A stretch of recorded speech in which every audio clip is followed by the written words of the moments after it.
கர்த்தர் பல காரியங்களில் உண்மையா இருக்க நீங்களும் நானும் உண்மையா இருக்கிறோமா என்று யோசித்து பார்ப்போம்.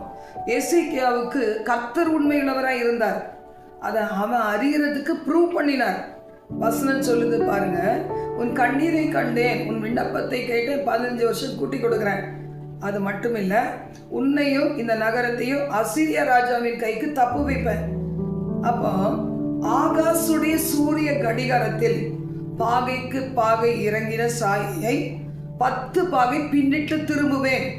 அப்ப பாருங்க, நம்பிக்கை கொள்ள வைக்கணும் எசேக்கியாவுக்காக என்று வழக்கத்திற்கு மாறாக அந்த கடிகாரத்தை, சூரிய கடிகாரத்தை அவர் ஆப்ரேட் பண்ணார்.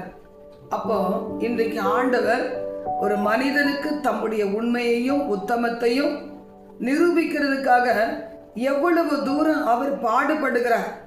நாம எப்படி இருக்கிறோம்? நம்ம ஆண்டவருக்கு உண்மையா இருக்கிறோமா? மனிதர்களுக்கு, சபைக்கு, ஊழியர்களுக்கு உண்மையா இருக்கிறோமா? குடும்பத்திலே உண்மையா இருக்கிறோமா? யோசித்து பார்ப்போம். God bless you.